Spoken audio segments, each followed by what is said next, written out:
এই মুহূর্তে নজর রাখতে হচ্ছে বারাসাতের দিকে। দুই তৃণমূল নেতাকে ডিম পাথর। হ্যাঁ, বারাসাতে দুই তৃণমূল নেতাকে ডিম পাথর। সাধারণ মানুষের ক্ষোভ বেরিয়ে আসছে, তা বলার অপেক্ষা রাখে না। ভোটের রেজাল্ট বেরোনোর পর থেকে, ৪ঠা মের পর থেকে সাধারণ মানুষ রীতিমতো ক্ষোভে ফুঁসছে।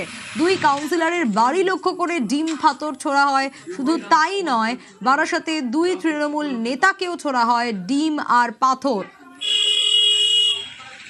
জিয়াউল রয়েছে আমার সঙ্গে, আরো বিস্তারিত জিয়াউলের কাছ থেকে জানবো। জিয়াউল, ঠিক কি ঘটেছে, কি কারণ এত ক্ষুব্ধ হয়ে যাওয়ার সাধারণ মানুষের, যে ডিম পাথর তার বাড়ি লক্ষ্য করে ছোড়া হলো? দেখো, বারাসাত পৌরসভার ৪ ও ১১ নম্বর ওয়ার্ডের কাউন্সিলর অর্থাৎ শিল্পী দাস এবং তন্নিষ্ঠা কাশনবিশের বাড়িতে রাতে এবং সকালে তারা কিন্তু বেশ কয়েকজন গিয়ে তার বাড়িতে হামলা করে এবং ডিম বৃষ্টি যেমন করা হয়, অন্যদিকে হচ্ছে পাথর বৃষ্টি, অর্থাৎ রেল লাইনের পাথর ছোড়া হয় তার বাড়ি লক্ষ্য করে। বাড়িতে অসুস্থ মানুষ ছিল, তারাও কিন্তু অসুস্থ হয়ে পড়ে।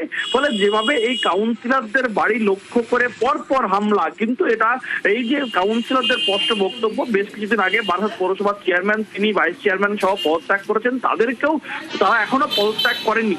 এই কারণেই সম্ভবত বেশ কিছু দুষ্কৃতী, বাইরে বহিরাগত দুষ্কৃতী তারা গিয়ে তার বাড়িতে হামলা করেছে। কিন্তু কারা হামলা করেছে কিন্তু এখনো স্পষ্ট নয়। তাদের এই দুই কাউন্সিলরের বক্তব্য, শুধুমাত্র পদত্যাগ করেনি বলেই তাদের বাড়িতে ডিম এবং অন্যদিকে হচ্ছে পাথর বৃষ্টি করা হয়। ফলে একেবারে বাড়ির জানালা দরজা সেগুলো কিন্তু কাঁচের, সেগুলো ভেঙে যায়। ফলে যেভাবে হামলা করা হয়েছে ইতিমধ্যেই বারাসাত থানায় লিখিত অভিযোগ দায়ের করা হয়েছে। দেখা হচ্ছে। বেশ, আমার বাড়িতে কিছু ছেলে এসে তারা হিল ছুঁড়ে কাঁচ টাচ ভেঙে দিয়ে গেছে এবং ডিম ছুঁড়েছে। যেরকম ওদের ট্র্যাডিশন, সব জায়গায় যা করছে, চোর চোর করে চিৎকার করেছে। এলাকার কেউ না, বাইক করে এসছে, ৭-৮টা বাইক হবে, তারা এসে এভাবে করে দিয়ে চলে গেছে। আমরা কাউন্সিলররা এখনো তো পদত্যাগ করিনি, এখন পদত্যাগ করলে হয়তো সমস্যার সমাধান হয়ে যাবে, সেভাবে ইঙ্গিত পাচ্ছি আমরা। এই যে ডিম মারলো আর পাথর, সেই গ্যানাইট পাথর দিয়ে মারলো কাছের জানলা, পুরো তছনছ করে দিল।